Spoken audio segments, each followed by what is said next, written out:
नमस्कार मित्रों, सुदृष्टि पीसीएस के आधिकारिक यूट्यूब चैनल पर आप सभी का हार्दिक स्वागत है। साथियों, एपीएस यानी कि अपर निजी सचिव की परीक्षा संपन्न हो गई है। तो जीएस का जो पार्ट है आपका जनरल स्टडीज़ या सामान्य अध्ययन का, उसके आंसर की को आज हम यहाँ पर देख रहे हैं। इसके बाद हिंदी का भी आपको आंसर की बता दिया जाएगा और कंप्यूटर का भी यहाँ पर वीडियो अपलोड कर दिया जाएगा। 3 पार्ट में वीडियो अपलोड होगा। तो पहला प्रश्न आप सभी से पूछा गया था कि मॉम, जिसे मंगलयान के नाम से जाना जाता है, तो ये इस मिशन का नाम था मॉम और इसका फुल फॉर्म क्या है ये आपसे पूछा गया था। तो मित्रों सी विकल्प यहाँ पर सही हो जाएगा, मार्स ऑर्बिटर मिशन। ठीक है, पहले का सी ऑप्शन हमारा बिल्कुल करेक्ट होगा। इसके बाद जो अगला प्रश्न था वो आपसे पूछा गया है आईएफएससी स्टैंड्स फॉर, या आईएफएससी का पूर्ण रूप क्या है, फुल फॉर्म क्या है। तो आईएफएससी का पूर्ण रूप होगा आपका इंडियन फाइनेंशियल सिस्टम कोड। सी विकल्प यहाँ पर सही हो जाएगा, इंडियन फाइनेंशियल सिस्टम कोड। आगे बढ़ते हैं। अगला प्रश्न आपसे पूछा गया था कि डॉटर ऑफ द ईस्ट, इस पुस्तक के लेखक कौन है। 4 विकल्प दिए गए थे। तो यहाँ पर मित्रों डी ऑप्शन हमारा बिल्कुल करेक्ट हो जाएगा, बेनजीर भुट्टो। तो डॉटर ऑफ द ईस्ट, ये क्वेश्चन आपसे पहले भी कई बार पूछा चुका है। तो डॉटर ऑफ द ईस्ट जो बुक है ये आपकी बेनजीर भुट्टो की बुक है, ध्यान रखिएगा। इसके बाद मित्रों अगला प्रश्न पूछा गया था 1921 में मोपला विद्रोह का प्रमुख कारण क्या था। यह प्रश्न आपसे यहाँ पर पूछा गया है कि मोपला विद्रोह का क्या कारण है। 2 आपको स्टेटमेंट दिए गए थे कि मोपलाओं पर जमींदारों का अत्याचार और अंग्रेजी सरकार की खिलाफत विरोधी नीतियां। तो मित्रों यहाँ पर या तो आपका सी विकल्प सही होगा या तो आपका डी विकल्प सही होगा। अब ये कमीशन के ऊपर है, आयोग के ऊपर कि वह कौन सा विकल्प सही मानता है। पहला स्टेटमेंट यहाँ पर 100% करेक्ट होगा, जो जमींदारों का अत्याचार था उसके विरुद्ध ये मोपलाओं का विद्रोह था। लेकिन यहाँ पर जो खिलाफत विरोधी नीतियाँ लिखी हुई हैं यह भी डायरेक्टली तो नहीं पर इनडायरेक्टली इसे सही कहा जा सकता है, क्योंकि जो 1921 का मोपला रिवोल्ट था वह आप कह सकते हैं नॉन कॉर्पोरेशन मूवमेंट या असहयोग आंदोलन का, या असहयोग आंदोलन के कारण यह पैदा हुआ था। एक आप कह सकते हैं कि एजिटेशन जो मुस्लिम फार्मर्स कैटेगरी थी मोपलाओं में, उनके अंदर ही आया था। तो मेन जो रीज़न था वो तो आपका लैंडलॉर्ड्स जो थे, मेनली हिंदू लैंडलॉर्ड्स, उनके जो एक्सप्लॉयटेशन था, उनका जो अत्याचार था उसके कारण यह विद्रोह हुआ था। लेकिन कहीं ना कहीं नॉन कॉर्पोरेशन मूवमेंट और खिलाफत से भी इसके तार जुड़ते हैं। तो यहाँ पर आप कमीशन को देखते हैं कि कौन सा उत्तर वो सही मानते हैं। या तो आपका सी सही होगा या तो आपका डी सही होगा। ठीक है, आगे बढ़ते हैं। अगला प्रश्न है क्वेश्चन नंबर 5। आपसे 2 मैच द फॉलोइंग से रिलेटेड क्वेश्चन था। एक तरफ बुक का नाम दिया था, दूसरी तरफ ऑथर का नाम था। आपको ये बताना था कि इनमें से कौन सा करेक्टली मैच्ड है। ठीक है, तो यहाँ पर मित्रों जो बी ऑप्शन है हमारा वो 100% यहाँ पर करेक्ट हो जाएगा। Indira Gandhi terrorist with power, ये आपकी नयनतारा सहगल इनकी पुस्तक है। ठीक है, तो बी ऑप्शन यहाँ पर हमारा करेक्ट होगा। बाकी the India way strategies for a uncertain world, तो ये आपकी बुक आप कह सकते हैं एस जयशंकर की बुक है। ठीक है, उसके बाद half line how PV Narasimha Rao transformed India, और इसके बाद जो किताब लिखी हुई है जुगलबंदी द बीजेपी बिफोर मोदी, तो ये दोनों ही किताबें विनय सीतापति की हैं, ध्यान रखिएगा। ये दोनों ही किताबें विनय सीतापति की हैं। अब ये सारे प्रश्न आपके आरओ के एग्जाम के लिए, समीक्षा अधिकारी की परीक्षा के हेतु आपके बहुत ज़्यादा इंपॉर्टेंट हो जाएंगे। ठीक है, तो यहाँ पर कौन सा उत्तर हमारा सही हो जाएगा, तो हम कह सकते हैं बी ऑप्शन, जिसने भी टिक किया है उसका क्वेश्चन करेक्ट हो जाएगा। अगला प्रश्न देख लेते हैं। अगला क्वेश्चन था आपका ये गणित से था। आपको यहाँ पे पूछा गया है कि ए की चाल बी की चाल से 2 गुनी है, बी की चाल सी की चाल से 3 गुनी है। यदि किसी दूरी को सी 48 मिनट में पूरी करता है तो बी कितने समय में पूरी करेगा। तो मित्रों बहुत सिंपल सा कैलकुलेशन है, जब आप इसको करोगे तो आपको यहाँ पर उत्तर मिल जाएगा। सी विकल्प यहाँ पर हमारा बिल्कुल करेक्ट हो जाएगा। आगे बढ़ते हैं। इसके बाद है 7वां क्वेश्चन, कौन सा अम्ल बिच्छू बूटी यानी कि जो नेटल लीव्स होती हैं उनके कारण या उनसे सिक्रीट किया जाता है, उनसे सिक्रीट होता है। तो 4 विकल्प यहाँ पर दिए गए थे मित्रों। यहाँ पर मेथेनोइक अम्ल जो लिखा हुआ है डी ऑप्शन, ये हमारा सही हो जाएगा। जो नेटल लीव्स होती हैं उनसे जिस एसिड का सिक्रीशन होता है उसे मेथेनोइक एसिड कहा जाता है, जिसके कारण आप कह सकते हैं कि जो मतलब ये बहुत ही ज़्यादा दर्दनाक होता है, पेनफुल स्टिंग्स होते हैं इसके। ठीक है, तो डी विकल्प हमारा यहाँ पर बिल्कुल करेक्ट हो जाएगा। आगे बढ़ते हैं। अगला है क्वेश्चन नंबर 8। नास्कॉम का आपसे फुल फॉर्म पूछा गया था कि नास्कॉम का फुल फॉर्म क्या होता है। तो मित्रों यहाँ पर डी विकल्प हमारा सही हो जाएगा, national association of software and service companies, ध्यान रखिएगा। जो यहाँ पर एस है वो सर्विस के लिए यूज़ किया जाता है। तो national association of software and service companies. आगे बढ़ते हैं। अगला क्वेश्चन है क्वेश्चन नंबर 9। आपसे पूछा गया था कि जो बजट जब पेश किया जाता है तो बजट के इनेक्टमेंट में जो ऑर्डर होता है स्टेजेस का, वो कैसा होता है, इनमें से आपको बताना है क्या क्या कौन सी चीज़ पहले होती है उसके बाद कौन सी होती है। तो मित्रों यहाँ पर ध्यान रखिएगा, सबसे पहले बजट को पेश किया जाता है, तो हम कह सकते हैं प्रेजेंटेशन टू द लेजिस्लेचर, या विधायिका को जो प्रस्तुतिकरण किया जाता है, ये नंबर 1 पे हो जाएगा आपका। इसके बाद नंबर 2 पे उस पर बहस होती है, आम बहस या जनरल डिस्कशन, तो ये आपका नंबर 2 पे आ जाएगा। नंबर 3 पे हम कह सकते हैं कि अनुदान मांगों पर मतदान किया जाता है, तो ये नंबर 3 पे आ जाएगा। उसके बाद विनियोग विधेयक पारित किया जाता है, तो ये नंबर 4 पे आ जाएगा। और फिर आपका वित्त विधेयक या फाइनेंशियल बिल पास कर दिया जाता है, तो ये नंबर 5 पे आ जाएगा। तो इस तरह से हम देखेंगे जो डी विकल्प में हमारा यहाँ पर 5, 1, 4, 2, 3 ये हमारा बिल्कुल करेक्ट हो जाएगा। आगे बढ़ते हैं, अगला प्रश्न है क्वेश्चन नंबर 10। आपसे पूछा गया है कि straight from the heart an autobiography, यह किसकी पुस्तक है, सचिन तेंदुलकर या कपिल देव। तो काफ़ी फेमस बुक है ये, ध्यान रखिएगा, ये आपकी कपिल देव की बुक है। तो यहाँ पर हमारा केवल 2 करेक्ट होगा, तो बी ऑप्शन यहाँ पर हमारा बिल्कुल करेक्ट हो जाएगा, straight from the heart and autobiography. तो ये किसकी ऑटोबायोग्राफी है, तो ये कपिल देव की ऑटोबायोग्राफी है। अगला है क्वेश्चन नंबर 11, इन खेलों में से किस खेल के लिए ग्रैंड स्लैम का आयोजन किया जाता है, ये आपसे पूछा गया है और ये बहुत ही ईजी है, आपको पता है, Australia open, America open, Wimbledon, है ना। तो ये सभी फ्रेंच ओपन, ये आपके ग्रैंड स्लैम के पार्ट होते हैं और ये आपका लॉन टेनिस से संबंधित है। तो डी विकल्प हमारे यहाँ पर बिल्कुल करेक्ट हो जाएगा क्वेश्चन नंबर 11 के लिए। आगे बढ़ते हैं, अगला प्रश्न है क्वेश्चन नंबर 12। प्रोजेक्ट टाइगर की शुरुआत भारत सरकार द्वारा 1973 में की गई थी, ये बिल्कुल करेक्ट लिखा हुआ है। और भारत में कुल बाघ या टाइगर अभ्यारण्य जनवरी 2023 तक कितने हैं, तो ये आपके 53 लिखा हुआ है, जो कि बिल्कुल करेक्ट है, ध्यान रखिएगा। ठीक है, जो लास्ट में 54वां टाइगर रिजर्व बनाया गया है, जो वीरांगना दुर्गावती टाइगर रिजर्व है, तो ये आपका 54वां टाइगर रिजर्व है मध्य प्रदेश में। तो आप कह सकते हैं कि इसको अक्टूबर सितंबर 2023 में बनाया गया था, और आपसे पूछा गया है केवल जनवरी 2023 तक कितने टाइगर रिजर्व हैं, तो आपके 53 हैं। तो दोनों स्टेटमेंट करेक्ट हैं, तो यहाँ पर हमारा बी विकल्प बिल्कुल सही हो जाएगा, क्योंकि आपसे सही का ही चयन करने के लिए कहा गया था। आगे बढ़ते हैं, तो यहाँ पर बी ऑप्शन हमारा बिल्कुल करेक्ट हो जाएगा, बोथ 1 और 2। इसके बाद मित्रों अगला प्रश्न है क्वेश्चन नंबर 13। तो आपसे पूछा गया है कि इनमें से कौन मनुस्मृति का कमेंटेटर है या टीकाकार कौन है मनुस्मृति का। 4 विकल्प आपको यहाँ पर दिए गए थे, ध्यान रखिएगा। कुलूक भट्ट यहाँ पर सही आंसर होगा, सी उत्तर हमारा बिल्कुल यहाँ पर करेक्ट हो जाएगा। अगला प्रश्न देख लेते हैं, असर्शन रीजन का है, कथन कारण का। कथन लिखा हुआ है कि भारतीय संविधान संघीय व्यवस्था प्रदान करता है, जो कि बिल्कुल सही है। कॉन्स्टिट्यूशन की अगर हम बात करें तो कई ऐसे प्रोविजंस हैं जो भारत को फेडरल सिस्टम के तौर पर प्रेजेंट करते हैं। जैसे आप इसमें सबसे लोकप्रिय जो प्रावधान है वो आपका नागरिकता ही है। आप देखिए सारी पावर आपकी पार्लियामेंट के पास ही दी गई है। ठीक है, तो ये पर्टिकुलर जो मैंने चीज़ बोली है ये आपकी किसको शो कर रहा है, तो ये यूनिटरी फीचर को शो कर रहा है। और यहाँ पर जो कारण लिखा हुआ है ये भी आपका यूनिटरी फीचर की बात कर रहा है। जब हमारा सेंटर मजबूत हो, है ना, तो वो फेडरल नेचर की बात नहीं करेगा, वो आपका यूनिटरी फीचर की बात करेगा। तो यहाँ पर लिखा हुआ है कि इसने बहुत मजबूत केंद्र का निर्माण किया है। तो अगर केंद्र हमारा मजबूत है, इसका मतलब जो डिवीजन ऑफ पावर है वो प्रॉपर नहीं है। तो अगर डिवीजन ऑफ पावर की हम बात करें, इसीलिए जो हमारा संविधान है वो क्वासी फेडरल कहा जाता है। ट्रू फेडरल इन नेचर नहीं है, क्वासी फेडरल है, क्योंकि हम division of power to different level of the government करते हैं। हम सेंटर को भी पावर दे रखे हैं, स्टेट को भी यहाँ पर पावर, राज्यों को भी पावर दिया गया है, और साथ ही साथ जो स्थानीय निकाय हैं जैसे कि ग्राम पंचायत या म्यूनसिपैलिटीज़ की बात करें तो उनको भी हम पावर देते हैं। तो कई लेवल्स पे पावर का डिवीजन है। तो ये डिवीजन ऑफ पावर है, ये शो करता है फेडरल सिस्टम को। अगर हम सेंटर की केवल मजबूती की बात करेंगे तो ये एकात्मक की बात करेगा, या फिर आप कह देंगे यूनिटरी पावर या यूनिटरी फीचर की बात करेगा। तो इसका मतलब ये दोनों ही स्टेटमेंट हमारे यहाँ पर करेक्ट लिखे हुए हैं, लेकिन जो आर है वो एक ही सही व्याख्या नहीं कर रहा है। क्यों? क्योंकि अगर भारत का जो संविधान है ये फेडरल सिस्टम प्रोवाइड करता है, तो हम वेरी स्ट्रॉन्ग सेंटर की बात नहीं कर सकते।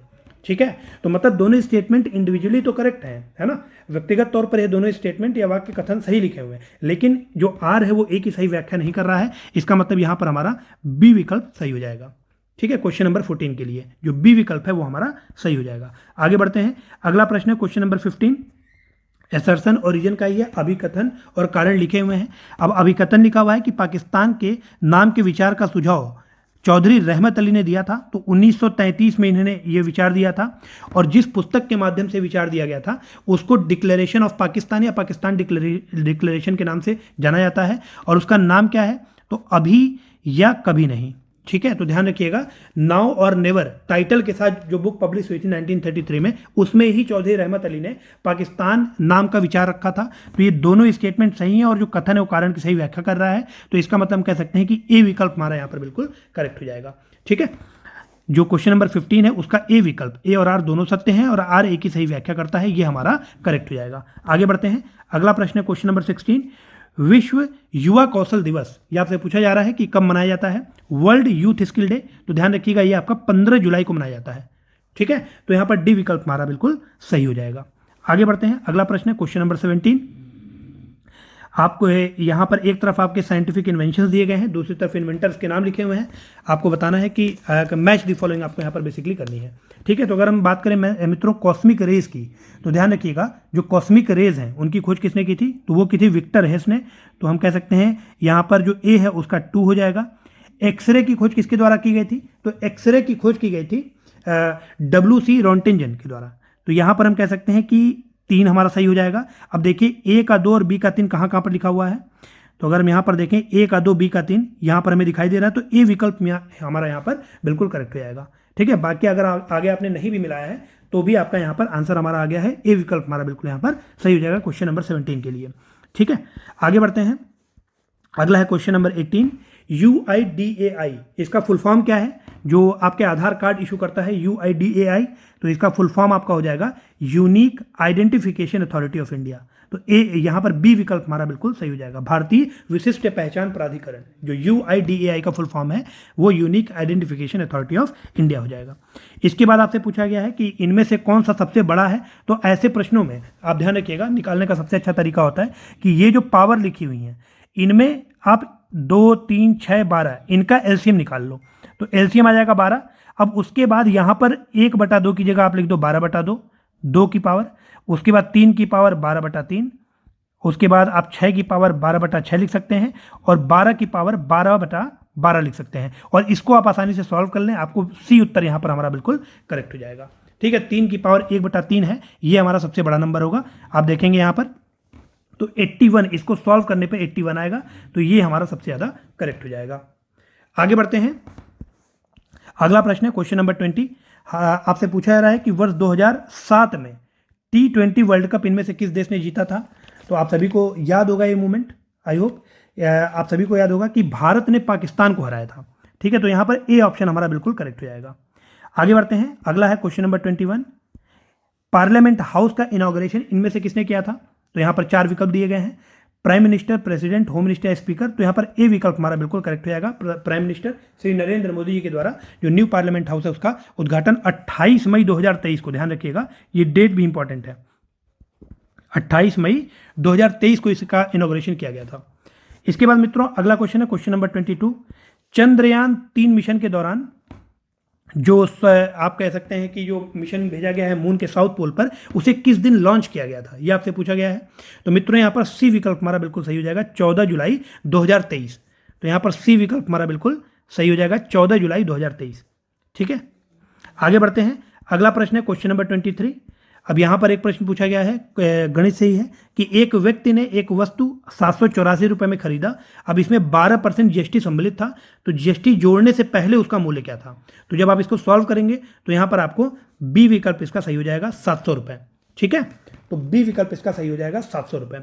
इसके बाद मित्रों अगला प्रश्न है, मिट्टी का निच्छालन संबंधित है, मतलब आपसे पूछा जा रहा है कि लीचिंग ऑफ सॉइल, इनमें से किस सॉइल में सबसे ज़्यादा होता है लीचिंग या निच्छालन सबसे ज़्यादा कौन सी मिट्टी में होता है, रेड, लेटराइट, एलुवियल या ब्लैक सॉइल। तो यहाँ पर मित्रों हमारा बी ऑप्शन बिल्कुल करेक्ट हो जाएगा।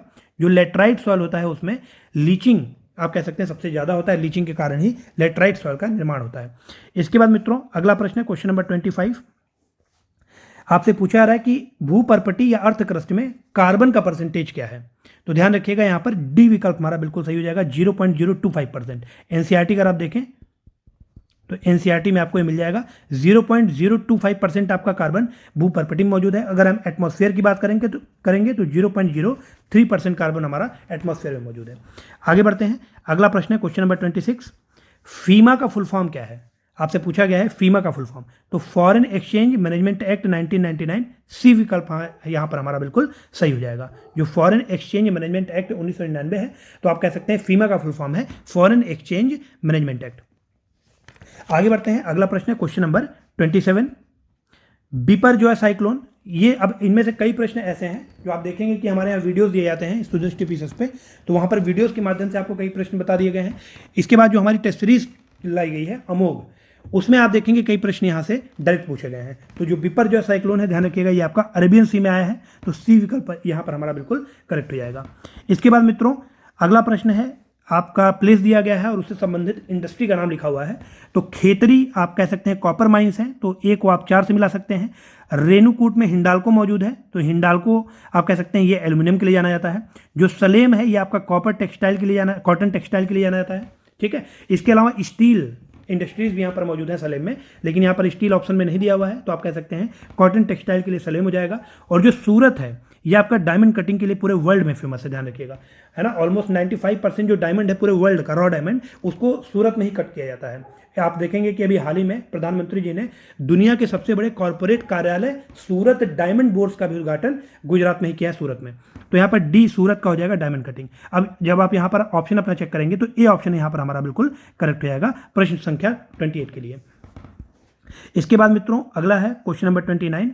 आपसे पूछा जा रहा है कि इनमें से किस संविधान संशोधन के द्वारा लोकसभा की सीट 525 से बढ़ा करके 545 कर दी गई है। तो ध्यान रखिएगा, जो 31वां अमेंडमेंट आया था कॉन्स्टिट्यूशन का, 31वां जो संशोधन था, यह आपका हुआ था 1973 में, ठीक है। तो इसके द्वारा जो लोकसभा की सीटें थी वो 525 से बढ़ा करके 545 कर दी गई थी।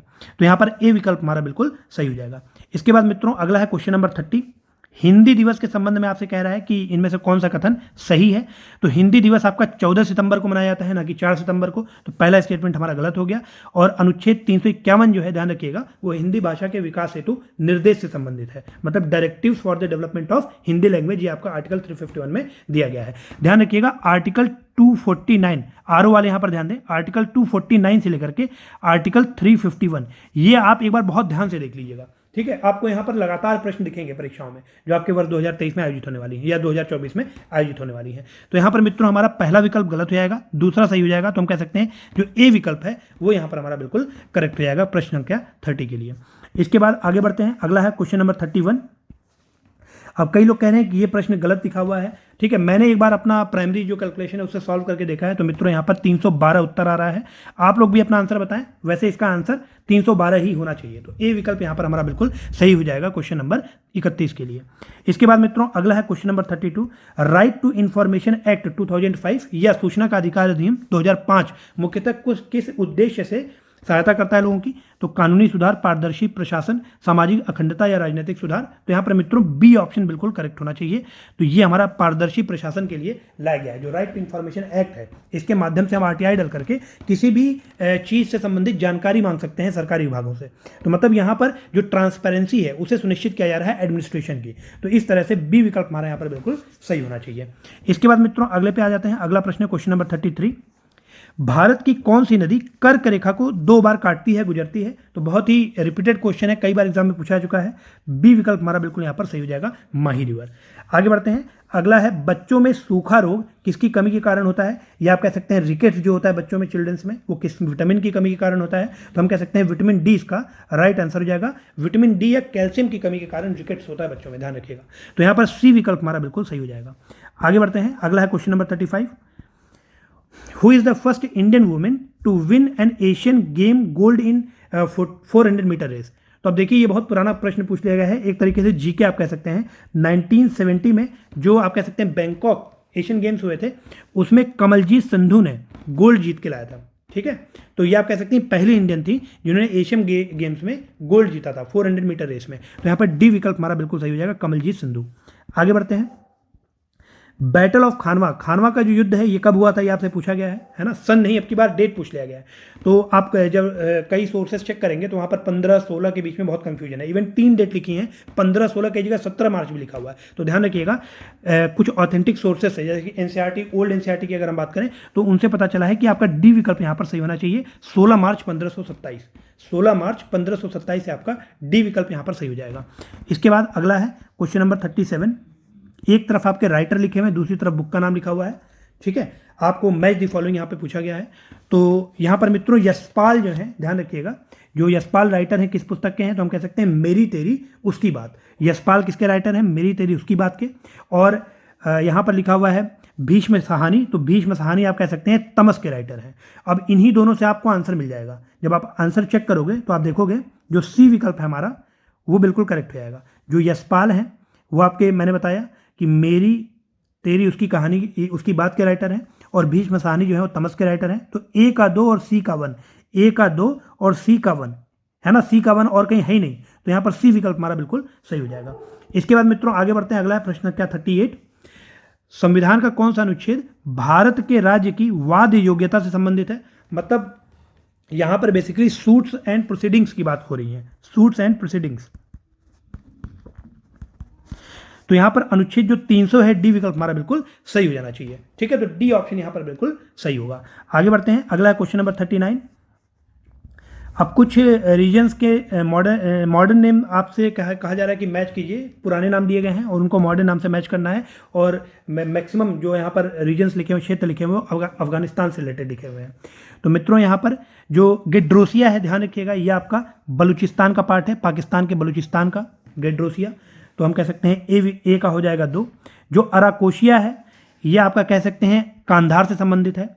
उसके बाद मित्रों जो एरिया है, ये आपका हिरात से संबंधित है, और जो पारो पमिसादे है, ये आपका काबुल घाटी से संबंधित है। तो इस तरह से जब आप देखेंगे तो ए विकल्प यहां पर हमारा बिल्कुल सही हो जाएगा। इसके बाद मित्रों आगे बढ़ते हैं, अगला प्रश्न है हमारा क्वेश्चन नंबर 40। अकबर का टॉम या अकबर का मकबरा कहां पर स्थित है। 4 विकल्प यहां पर आपको दिए गए थे, तो यहां पर मित्रों ध्यान रखिएगा, सी ऑप्शन हमारा बिल्कुल करेक्ट हो जाएगा, आगरा। ठीक है, तो 40वें का सी ऑप्शन हमारा बिल्कुल करेक्ट हो जाएगा।